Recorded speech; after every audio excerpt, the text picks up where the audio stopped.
Hey, this is Lindsay from Mind Money Balance, and I'm going to talk today about things I learned from my mom. So, I was very fortunate to get some pretty solid financial money lessons from my mom growing up. I talk a lot about how we learn what we know, usually first from our family. So, today I'm going to share with you some things that I learned from my mom as I grew up. So one thing I heard all the time from my mom was not to buy stuff just for the sake of buying it. I can think back to road trips that I did with my family and my mom's best friend and her kids. And anytime we would stop for gas, there was no even thought that crossed our mind that we were going to run in and get snacks or drinks. Like, I honestly didn't even know or consider it to be an option that when you stopped for a pit stop, you could pick things up. I remember being in high school with some girlfriends and going to stop somewhere, and they all came back with snacks and being like shocked that they had bought it, because it had just been so ingrained in me that you have water at home or you have snacks in the car and you don't need to buy it.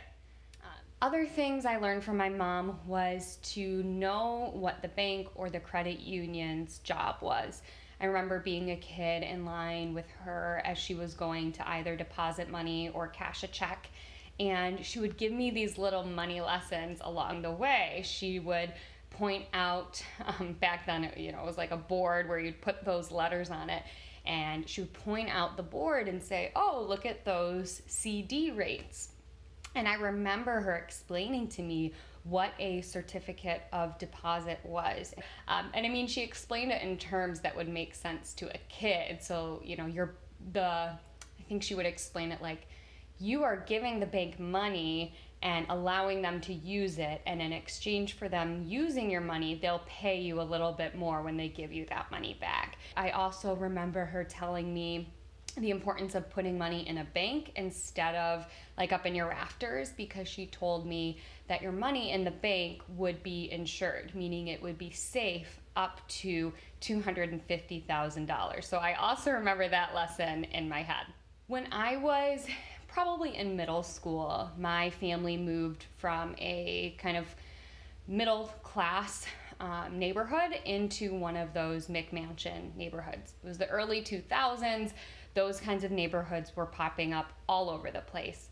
And I remember a couple years in doing some back to school shopping and complaining to my mom that she wasn't buying me enough. Like, oh my gosh, well, so-and-so down the street, they get all this stuff, and whining about how we didn't get, I don't think we used the term hauls then, but let's just call it a clothing haul. And I remember my mom saying to me, "Lindsay, they're not using real money. They are using credit cards. They're not using real money. They are spending more than they earn." And then, on the drive home, we had a discussion about credit cards and living below your means. So again, super, super fortunate to have gotten that information. And even though I was probably still a little angsty about not getting all the clothes I wanted, I at least had learned a lesson about why it's important to only buy the things that you can afford and not the things that you want to afford.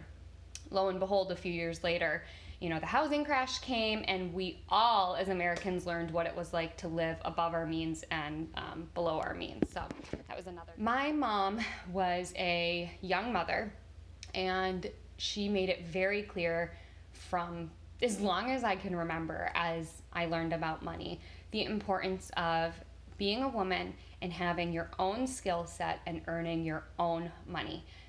I can remember, from the time that I got my driver's license, my mom saying things to me like, you have to be a productive member of society. If you're not physically or mentally disabled, you need to be working. You need to have your own money. You need to have your own income.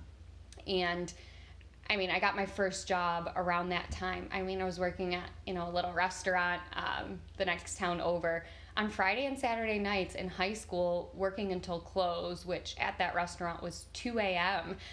But I remember working and that being a huge value, and her saying again and again, make your own money, have your own skills, make sure you can take care of yourself. And I think that's such a valuable lesson. for anyone, but especially as women, and especially as a young woman, getting that message that I needed to earn my own money and be able to support myself.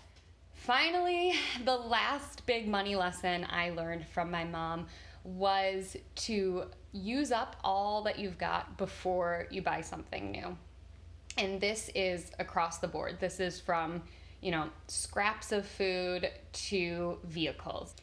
When I talk about scraps of food, I mean like if we were baking and there was a little dusting of sugar at the bottom of a bag, making sure to use that little bit first before you opened the new bag.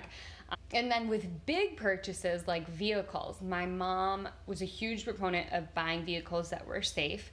So by default, that tended to mean more expensive vehicles. But she would buy those vehicles and quite literally drive them into the ground. I'm talking 250,000 miles that she would put on a vehicle before even considering getting a new car. She kind of drilled into my head that leasing a vehicle, was wasting money. Again, that depends on your situation, but the lesson that I got from my mom was, if it ain't broke, if it's working, use it, make it work for you. So those are some of my money lessons that I remember from my mom and that I still kind of tune into or tap into today. So I hope you guys enjoyed that. Thanks. Bye.